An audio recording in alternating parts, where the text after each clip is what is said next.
Hello friends, once again you all are welcome to score chemistry platform. बच्चों, वो सारे बच्चे जो जेईई मेन और नीट 2022 की तैयारी कर रहे हैं उनको पता ही होगा कि हमने भाई अपने आईआईटी जेईई और नीट 2022 की प्रिपरेशन स्कोर केमिस्ट्री चैनल पे बच्चों शुरू कर दी है और हमने शुरुआत की है ऑर्गेनिक केमिस्ट्री के साथ। पिछले लेक्चर 1 में बच्चों मैंने आपको इंडक्टिव इफेक्ट के बारे में बताया था कि इंडक्टिव इफेक्ट क्या होता है, इंडक्टिव इफेक्ट कैसे पहचानते हैं और कितने तरीके के इंडक्टिव इफेक्ट होते हैं, उसके बारे में हमने डिटेल एनालिसिस की थी। आज के लेक्चर में फ्रेंड्स हम लोग जानेंगे कि इंडक्टिव इफेक्ट का एप्लीकेशन हम लोग किस तरह से लगाते हैं, इंडक्टिव इफेक्ट का एप्लीकेशन बच्चों क्या होता है। सो फ्रेंड्स, जब हम इंडक्टिव इफेक्ट के एप्लीकेशन की बात करते हैं तो ब्रॉडली इंडक्टिव इफेक्ट का एप्लीकेशन दो जगहों पर होता है। एक तो रिएक्शन इंटरमीडिएट की स्टेबिलिटी में और दूसरा बच्चों मॉलिक्यूल की एसिडिक स्ट्रेंथ और बेसिक स्ट्रेंथ को कंपेयर करते समय हमें इसको लगाना पड़ता है। अब यहां पर एक चीज बच्चों याद रखिएगा कि ऑल्दो इंडक्टिव इफेक्ट एक वीक इफेक्ट है, हम इसको रेजोनेंस और मेसोमेरिक इफेक्ट की तुलना में इसको एक वीक इफेक्ट के तौर पे लेते हैं, बट स्टिल बच्चों कई बार मॉलिक्यूल में ये डिसाइडिंग रोल प्ले करता है। कैसे? अगर बच्चों दो मॉलिक्यूल में मेसोमेरिक इफेक्ट या रेजोनेंस इफेक्ट सेम मात्रा में लग रहा होता है तो वहां पर बच्चों चीजों को कंपेयर करते समय डिसाइडिंग रोल हम लोग इंडक्टिव इफेक्ट के आधार पे ही करते हैं। तो इसीलिए हमें बच्चों सारी चीजों को बखूबी के साथ बहुत ही ध्यानपूर्वक बहुत ही केयरफुली बच्चों रिवाइज करना और प्रैक्टिस करना। तो फ्रेंड्स, जब मैं इंडक्टिव इफेक्ट के एप्लीकेशन की बात कर रहा हूं तो ऐसा ही टोल्ड यू कि भाई रिएक्शन इंटरमीडिएट्स मतलब कार्बोकेटाइन और कार्बोनेट की स्टेबिलिटी में इसका क्या रोल होता है ये जानेंगे और एसिडिक स्ट्रेंथ और बेसिक स्ट्रेंथ में इनका क्या रोल होता है ये जानेंगे। हम लोग अपनी ऑफलाइन क्लासेस में बच्चों को ये बहुत ही केयरफुली याद करा देते हैं, बहुत ही आराम से बच्चों याद करा देते हैं कि भाई आपको याद रखना है कि इंडक्टिव इफेक्ट का एप्लीकेशन रिएक्शन इंटरमीडिएट्स में कैसे हमको लगाना है। It's very easy to remember, you just need to remember one line, A negative and C positive. आपको बच्चों बस ये लाइन याद रखनी है। ए नेगेटिव सी पॉजिटिव का मतलब है कि कार्ब एनाइन, बच्चों कार्ब एनाइन जिसके ऊपर नेगेटिव चार्ज होता है उसको नेगेटिव चार्ज उसके ऊपर है तो उसे माइनस आई इफेक्ट ही पसंद है। कार्ब एनाइन की स्टेबिलिटी बच्चों माइनस आई इफेक्ट से बढ़ती है तो प्लस आई इफेक्ट से घट जाएगी अपने आप, ये सीधे सीधे याद रखो। और कार्बोकैटाइन, कैटाइन जिसके ऊपर प्लस चार्ज होता है तो उसकी स्टेबिलिटी पॉजिटिव आई इफेक्ट से बच्चों बढ़ जाती है। पॉजिटिव आई इफेक्ट से उसकी स्टेबिलिटी बढ़ जाती है तो मतलब माइनस आई इफेक्ट से कम हो जाएगी। देखो कितना आसान है याद करना कि एनाइन में नेगेटिव चार्ज है तो उसे माइनस आई इफेक्ट पसंद है, कैटाइन में पॉजिटिव चार्ज है तो उसे प्लस आई इफेक्ट पसंद है। बहुत ही आसान है इसको याद करना, इसको हमने मेमोराइज कर लेना। अगली चीज बच्चों एसिडिक और बेसिक स्ट्रेंथ में हम लोग कैसे हम लोग चीजों को अप्लाई करते हैं तो यहां पर भी फ्रेंड्स याद रखिए ए नेगेटिव एंड बी पॉजिटिव। मतलब कि एसिड्स की जो स्ट्रेंथ होती है बच्चों, एसिड की जो स्ट्रेंथ होती है वो माइनस आई इफेक्ट से बढ़ जाएगी और जो बेस की स्ट्रेंथ होती है वो प्लस आई इफेक्ट से बढ़ जाती है। ठीक है, एसिड की स्ट्रेंथ माइनस आई इफेक्ट से बढ़ती है और बेस की स्ट्रेंथ बच्चों प्लस आई इफेक्ट से बढ़ती है। इस चीज को हमने याद रखना है। अब देखो इसको हमने किस तरह से अप्लाई करना है इसकी जरा बच्चों हम लोग बात करते हैं। तो देखो सबसे पहली बात है रिएक्शन इंटरमीडिएट्स के बारे में बात करना है। सो बच्चों कार्ब एनाइन की अगर हम बात करते हैं, जब हम कार्ब एनाइंस की बच्चों बात करते हैं तो वी नीड टू रिमेंबर कि भाई जो कार्ब एनाइन होते हैं they are unstable in nature. बच्चों carbanions are unstable in nature, हालांकि ये कार्बोकेटाइन जितने अनस्टेबल नहीं होते क्योंकि कार्बोकेटाइन में तो ऑक्टेट ही इनकम्प्लीट होता है। कार्ब एनाइंस अनस्टेबल है बट बहुत ज्यादा अनस्टेबल नहीं होते। दे आर अनस्टेबल और we can see that they are reactive because they carry charge. इनके ऊपर चार्ज है जिस कारण से इनमें रिएक्टिविटी होती है और इनकी स्टेबिलिटी थोड़ी सी कम होती है बट बहुत ज्यादा कम नहीं होती है। तो कार्ब एनाइंस जिनके ऊपर नेगेटिव चार्ज है they are unstable because of this negative charge. So अगर हमारे पास कार्ब एनाइन में कोई ऐसा ग्रुप लग जाता है, अगर हमारे पास कार्ब एनाइन में एक ऐसा ग्रुप लग जाता है जो कि इलेक्ट्रॉन खींच ले, जो कि माइनस आई इफेक्ट लगा दे, तो माइनस आई इफेक्ट लगने से इसका नेगेटिव चार्ज कम हो जाएगा और इसकी स्टेबिलिटी बच्चों बढ़ जाएगी। सो हमें इसकी स्टेबिलिटी को बढ़ाने के लिए इसके नेगेटिव चार्ज को कम करना है और ऐसा हम लोग इलेक्ट्रॉन खींच करके कर सकते हैं। लेकिन अगर बच्चों वहीं इसके विपरीत, कार्ब एनाइन में अगर एक ऐसा ग्रुप लग जाए जो इलेक्ट्रॉन देता है तो ऐसे में बच्चों चीजें बहुत ही ज्यादा खराब हो जाएंगी क्योंकि ऑलरेडी इसके ऊपर नेगेटिव चार्ज है, इसको अपना नेगेटिव चार्ज पसंद नहीं है, सामने एक ग्रुप लग गया है जो और इसको इलेक्ट्रॉन दे रहा है तो इससे इसकी स्टेबिलिटी कम हो जाएगी। तो इसीलिए हमने क्या बोला हमने याद दिलाया कि ए नेगेटिव कार्ब एनाइन को बेटा क्या पसंद है, कार्ब एनाइन को माइनस आई इफेक्ट पसंद है। माइनस आई इफेक्ट से इनकी स्टेबिलिटी बढ़ जाती है और प्लस आई इफेक्ट से इनकी स्टेबिलिटी अपने आप कम हो जाएगी। ये बच्चों सीधी सी बात है।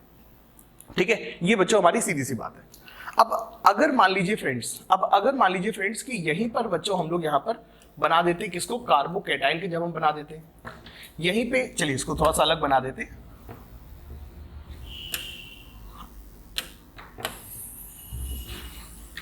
इसको अलग लिख लेते कार्बोकेटाइन के बारे में चीजों को।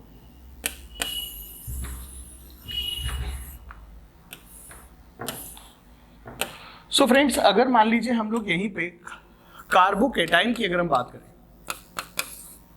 तो बच्चों पहली चीज याद रखिए, carbocations are very very unstable. Carbocation बहुत ज्यादा अनस्टेबल होते हैं, ये सभी रिएक्शन इंटरमीडिएट्स में हम कह सकते हैं सबसे ज्यादा अनस्टेबल होते हैं। कार्बोकेटाइन इसलिए अनस्टेबल होते हैं क्योंकि एक तो इनके ऊपर चार्ज है और दूसरा सबसे बड़ा फैक्टर कि इनका ऑक्टेट इनकम्प्लीट होता है। So carbocations have incomplete octet, इनका ऑक्टेट इनकम्प्लीट होता है, that's why they are very very unstable. So इनके अंदर इलेक्ट्रॉन की एक बहुत ही भयानक भूख होती है, इलेक्ट्रॉन की बहुत ज्यादा चाहत होती है। सो अगर बच्चों कार्बोकेटाइन में हम एक ऐसा ग्रुप लगा देते हैं, अगर फ्रेंड्स हम कार्बोकेटाइन में एक ऐसा ग्रुप लगा देते हैं जो कि इसको इलेक्ट्रॉन देता है, तो बच्चों समझिएगा कार्बोकेटाइन बहुत ज्यादा अनस्टेबल है, इनको बेचारे का ऑक्टेट इनकम्प्लीट है, इनको इलेक्ट्रॉन की कमी, इनके ऊपर प्लस चार्ज है, इसीलिए कार्बोकेटाइन के अंदर रीअरेंजमेंट की भी टेंडेंसी होती है, because they are very very very unstable. But carbanion में रीअरेंजमेंट उतना ज्यादा फ्रीक्वेंट नहीं होता है। इनफैक्ट आईआईटी जी नीट के सिलेबस में हम कभी भी बच्चों कार्बोनाइन में रीअरेंजमेंट नहीं कराते हैं, बट कार्बोकेटाइन में रीअरेंजमेंट बहुत फ्रीक्वेंट होता है। So friends, carbocations are very very unstable, इनको इलेक्ट्रॉन की कमी है। अब ऐसे में अगर कोई ग्रुप इलेक्ट्रॉन दे देता है, मतलब प्लस आई इफेक्ट ग्रुप अगर हम इनको लगा देते हैं, तो ऐसे में ये इनको इलेक्ट्रॉन देंगे और इनकी स्टेबिलिटी बढ़ जाएगी। तो प्लस आई इफेक्ट से इनकी इलेक्ट्रॉन की कमी और इनकी स्टेबिलिटी बढ़ जाएगी। लेकिन वहीं इसके विपरीत अगर बच्चों कार्बोकेटाइन में हम एक ऐसा ग्रुप लगा दे जो इलेक्ट्रॉन खींच रहा है, तो बच्चों इसका बहुत ही ज्यादा खराब इफेक्ट पड़ेगा। ये तो इसकी स्टेबिलिटी की वाट लगा देगा, इसकी स्टेबिलिटी बहुत बहुत कम कर देगा। तो वही हमने रटाया हुआ आपको क्या, A negative and C positive. A negative C positive, carbocation को प्लस आई इफेक्ट पसंद है और मतलब माइनस आई इफेक्ट सीधा सीधा इनके लिए अनस्टेबल हो जाएगा। ठीक है, तो you just need to remember this thing, A negative and C positive. ठीक है, अब अगर मान लीजिए हम लोग को सवाल मिल जाता है, तो बच्चों हम लोग इस चीज को एकदम डायरेक्टली बच्चों अप्लाई कर सकते हैं कि अगर कार्बोकेटाइन और कार्बोनाइन में जितना ज्यादा प्लस आई इफेक्ट या फिर माइनस आई इफेक्ट लगेगा, तो उनकी स्टेबिलिटी हम लोग इसी तरीके से ध्यान रखेंगे। सो पहले सवाल में हमको दिया हुआ है कि भाई कार्बोकेटाइन हमको दिए हुए, ठीक है, कार्बोकेटाइन दिए हुए, ये सभी कार्बोकेटाइन में कार्बन के ऊपर प्लस चार्ज है, कार्बन के ऊपर प्लस चार्ज है और इस कार्बन से क्या लगे हुए हैं, एल्किल ग्रुप लगे हुए हैं। इस कार्बन से क्या लगे हुए हैं बच्चों, एल्किल ग्रुप लगे हुए हैं। सो हमें बच्चों याद रखना है कि कार्ब एनाइन, बच्चों कार्ब एनाइन, एनाइन में माइनस आई इफेक्ट से स्टेबिलिटी आती है। सो दैट मींस बच्चों कार्ब एनाइन में अगर हमको अलग अलग टाइप के कार्बोनाइन मिलते हैं तो इनमें स्टेबिलिटी का ऑर्डर 1 2 3 होगा। रिमेंबर दिस थिंग, अलग अलग टाइप के कार्बोनाइन में स्टेबिलिटी का ऑर्डर 1 2 3 होता है। 1 degree carbanions are most stable and 3 degree carbanions are least stable. ये चीज याद रखिए, क्योंकि 3 डिग्री कार्बोनाइन में ज्यादा एल्किल ग्रुप लगेंगे तो ज्यादा प्लस आई इफेक्ट लगेगा, तो उनकी स्टेबिलिटी बहुत कम हो जाएगी, क्योंकि प्लस आई इफेक्ट से कार्बोनाइन की स्टेबिलिटी कम होती है।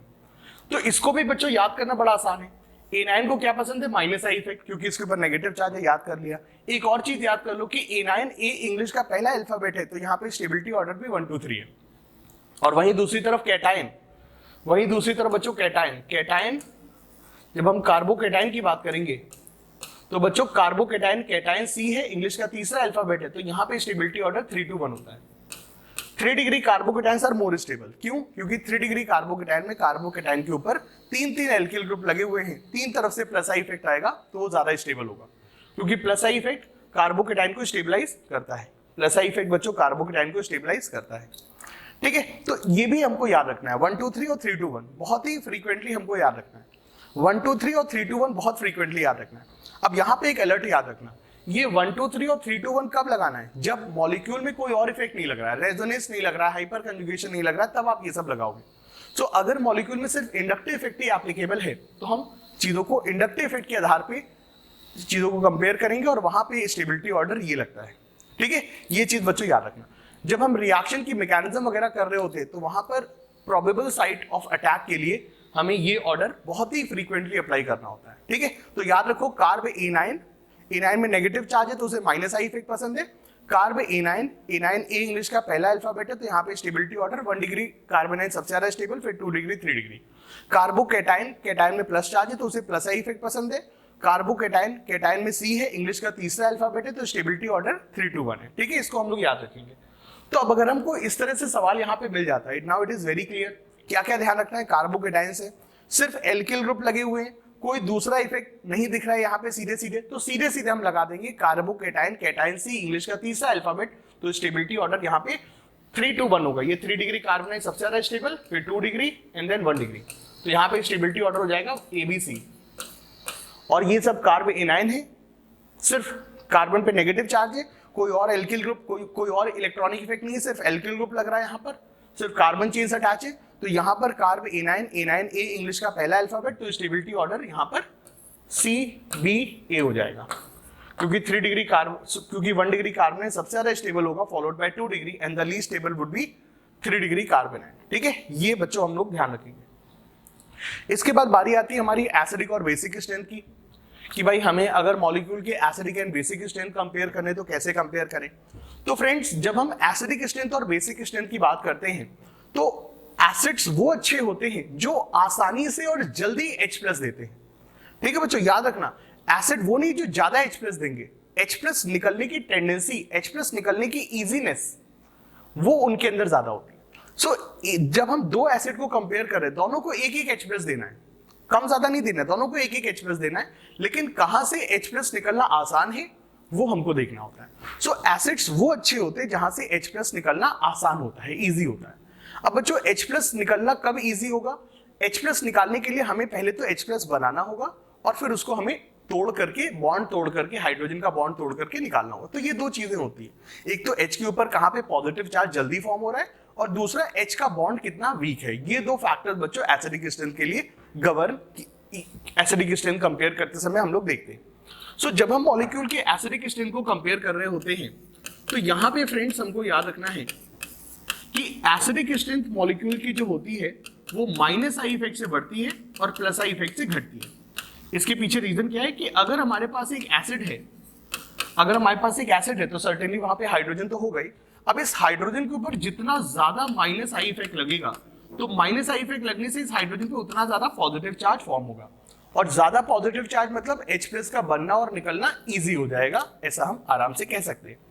और वहीं अगर इसके विपरीत मॉलिक्यूल में एक ऐसा ग्रुप लगा हुआ है जो कि +I इफेक्ट शो कर रहा है, तो बच्चों +I इफेक्ट से ये बंदा इसको नेगेटिव चार्ज देगा। अब अगर नेगेटिव चार्ज होगा हाइड्रोजन पे तो H+ का बनना मुश्किल हो जाएगा। तो दैट्स व्हाई आई सेड कि एसिड्स को -I इफेक्ट पसंद है और +I इफेक्ट एसिडिक एसिड्स के लिए बुरा होता है।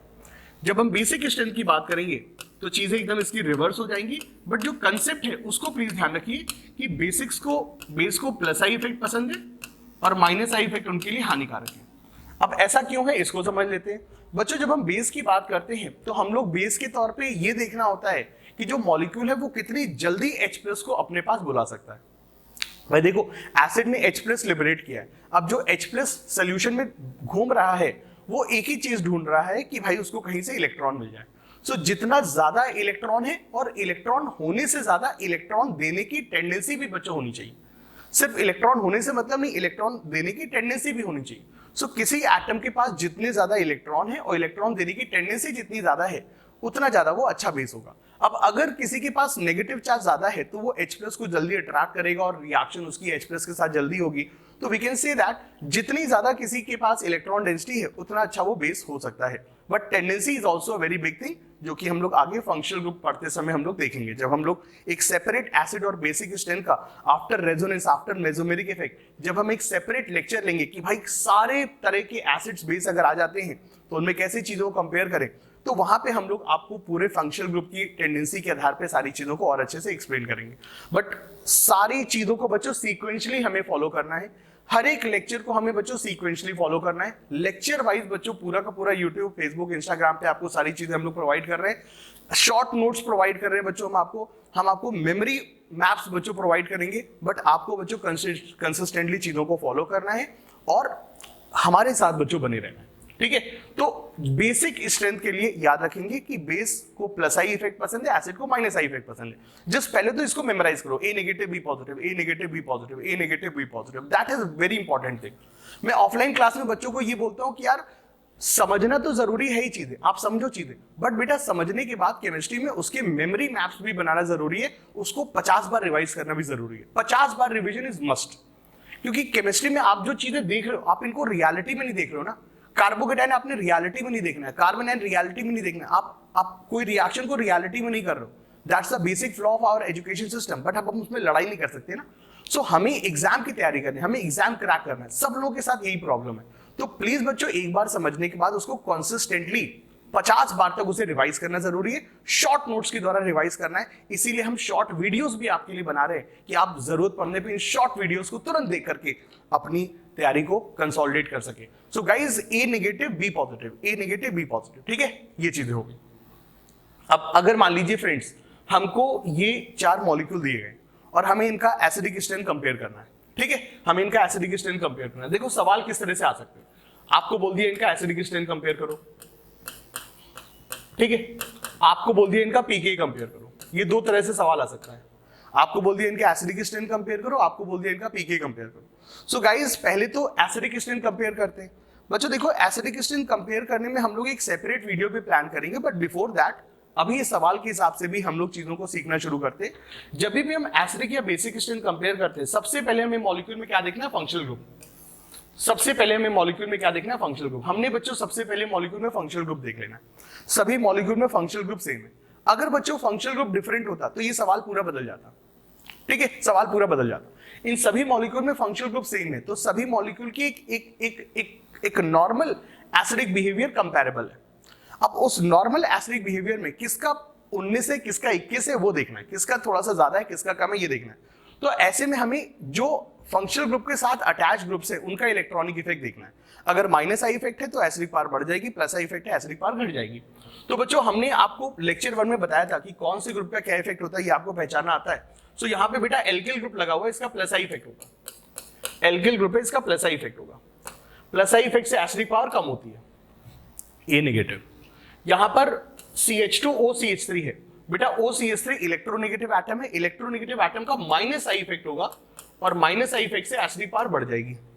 यहां पर CF3, अब यहां पर एक चीज याद रखो बेटा, CF3 is a very very big group, बहुत बड़ा ग्रुप होता है, बहुत बड़ा स्ट्रॉन्ग ग्रुप होता है। CF3 is just like NO2। CF3 का electron withdrawing power just like NO2 होता है। यहाँ पे 3 हैलोजन है तो it has not just minus I effect, it has very very strong severe minus I effect. Just like NO2 की तरह इसका माइनस आई इफेक्ट बहुत तगड़ा होता है। तो यहाँ पे माइनस आई इफेक्ट बहुत तगड़ा है और इसकी एसिडिक पावर बहुत बढ़ जाएगी। यहाँ पे हमारे पास एल्किल ग्रुप है, सेकेंड डिग्री एल्किल ग्रुप है, आइसोप्रोपाइल ग्रुप है बेटा, प्लस आई इफेक्ट होगा और सेकेंड डिग्री एल्किल ग्रुप का प्लस आई इफेक्ट मिथाइल से अधिक होगा तो यहाँ पे एसिडिक पावर काफी कम हो जाएगी। सो गाइस यहाँ पर जब भी एसिडिक स्ट्रेंथ कंपेयर करना है ऐसे बेटा एरो बना के कंपेयर करना, इससे कंपेयर करने में आसानी हो जाती है, ठीक है। तो जहां पे माइनस आई कम लग रहा है तो एसिडिक स्ट्रेंथ थोड़ी सी बढ़ाई, माइनस आई ज्यादा लग रहा है एसिडिक स्ट्रेंथ ज्यादा बढ़ा दी। ये सब चीजें जरूरी है, इसको हम आगे रेजोनेंस और मेसोमेरिक इफेक्ट में और अच्छे से आपको कंपेयर करना सिखाएंगे आपको, ठीक है। तो बच्चों यहाँ पे अगर हमें इनको कंपेयर करना है तो इनमें सबसे ज्यादा एसिडिक स्ट्रेंथ होगी 3 की, क्योंकि वो बहुत मैसिवली इंक्रीज कर रहा है, एंड देन आफ्टर दैट होगी 2 की, एंड देन होगी 1 की, और सबसे खराब होगी 4 की, सबसे खराब होगी 4 की, ठीक है। तो ये बच्चों हमारे पास यहाँ पर चीजें आएंगी। अब अगर मान लीजिए यही सवाल हमसे आ जाता है कि भाई हमें इन मॉलिक्यूल का पीके कंपेयर करना है, तो गाइस यहाँ पर थोड़ा सा चीजों को याद रखिए। एसिडिक स्ट्रेंथ, मॉलिक्यूल की जो एसिडिक स्ट्रेंथ होती है, किसी मॉलिक्यूल की एसिडिक स्ट्रेंथ अगर ज्यादा है तो उसका के ज्यादा होगा, किसी मॉलिक्यूल का एसिडिक स्ट्रेंथ ज्यादा है तो उसका के ज्यादा होगा, उसका के ज्यादा है तो उसका पीके कम होगा। जैसे कि आप पीएच में जानते हो कि कोई मॉलिक्यूल, कोई भी सोल्यूशन अगर ज्यादा एसिडिक है तो उसमें H+ अधिक होगा, ज्यादा एसिडिक है H+ अधिक होगा, बट H+ अधिक है तो उसका पीएच कम होगा। हम जानते हैं ना इस चीज को। तो वही चीज यहां पर भी, कोई चीज ज्यादा एसिडिक है तो उसका के ज्यादा होगा, के मतलब dissociation constant of acid, ionic equilibrium, class 11th। सो अगर एसिड ज्यादा स्ट्रांग है तो उसका के ज्यादा होगा, डिसोसिएशन कांस्टेंट ऑफ एसिड वो ज्यादा होगा, लेकिन अगर के ज्यादा होगा तो पीके कम होगा। तो बेसिकली बेटा जो एसिडिक स्ट्रेंथ का ऑर्डर होता है, जो ज्यादा एसिडिक होता है, जो ज्यादा एसिडिक होता है उसका पीके उतना ही कम होता है, जो ज्यादा एसिडिक होता है उसका पीके उतना ही कम होता है। तो यहां पर बच्चों पीके का ऑर्डर एकदम रिवर्स हो जाएगा, 4 1 2 3, ठीक है। 4 सबसे बेकार एसिड है तो उसका पीके सबसे ज्यादा होगा, ठीक है फ्रेंड्स। तो इस तरह से हमने यहाँ पर चीजों को ध्यान रखना है। सो जाने से पहले आपको रिवाइज करा देते हैं कि क्या क्या हमारा बच्चों इंडक्टिव इफेक्ट का एप्लीकेशन है। सो इंडक्टिव इफेक्ट के एप्लीकेशन में हमने जो बच्चों आप लोगों को रटाया है वो ये रटाया है कि भाई ए नेगेटिव सी पॉजिटिव, एनायंस को माइनस आई इफेक्ट पसंद है, कैटायन को प्लस आई इफेक्ट पसंद है, एनायन में स्टेबिलिटी ऑर्डर 1 2 3 होता है और कैटायन में स्टेबिलिटी ऑर्डर 3 2 1 होता है। ठीक है, एसिड्स को माइनस आई इफेक्ट पसंद है और बेस को प्लस आई इफेक्ट पसंद है। तो ये शॉर्ट मेमोरी मैप बच्चों हमको याद रखना है। इस चीज को हमने एक छोटे से पर्चे में लिख करके, एप्लीकेशन ऑफ इंडक्टिव इफेक्ट लिख करके अपने जहां कहीं भी हम लोग पढ़ाई करते हैं वहां पे लगा लेना है। और हम लोगों को जेई और नीट 2022 से पहले 50 बार इस चीज को एकदम रट लेना है। इनफैक्ट बच्चों हमारी जो एसिडिक स्ट्रेंथ बेसिक स्ट्रेंथ की क्लास होने वाली है, जो हमारा लेक्चर 4 और 5 वगैरह होगा, तब तक हमें इसे 40-50 बार देख लेना है। ठीक है, तो अगर ऐसे हम लोग तैयारी करते रहेंगे मेरे बताए हुए बच्चों तरीके से अगर आप तैयारी करें तो यकीन मानिए बच्चों, मतलब कई 100 बच्चों को बच्चों हम लोगों ने गाइड किया है, उनको डिजायर्ड उनकी आईआईटी ड्रीम आईआईटी में, नीट में, गवर्नमेंट मेडिकल कॉलेज में, एम्स वगैरह में बच्चों पहुंचाया है। तो फ्रेंड्स यकीन मानिए आपके साथ भी बहुत अच्छा हो। ठीक है, तो कंसिस्टेंट रहिए अपनी पढ़ाई में और जिस तरीके से बच्चों आपको बता रहे हैं उस तरीके से बच्चों पढ़ाई करते रहिए तो 100% आपकी केमिस्ट्री बच्चों बहुत ही अच्छी हो जाएगी और हम जेईई मेन और नीट 2022 में बहुत अच्छे तरीके के साथ, बहुत अच्छे स्कोर के साथ बच्चों पास करेंगे, बहुत अच्छी परफॉर्मेंस के साथ हमारी बहुत अच्छी रैंक बच्चों आएगी। ठीक है, तो इसी के साथ आज के लेक्चर 2 को हम लोग खत्म करते हैं और मिलते हैं बच्चों लेक्चर 3 में, जब हम लोग रेजोनेंस के बारे में बच्चों डिटेल डिस्कशन करेंगे। थैंक यू वेरी मच बच्चों, और हमेशा की तरह मैं बोलता हूं कि प्लीज बच्चों इन वीडियोस को पाने के लिए हम लोग के स्कोर केमिस्ट्री प्लेटफॉर्म को आपने ज्वाइन करना है, सो दैट हम जो भी बच्चों मेहनत कर रहे हैं वो आपके पास टाइमली पहुंच सके। थैंक यू वेरी मच बच्चों, बाय बाय, टेक केयर।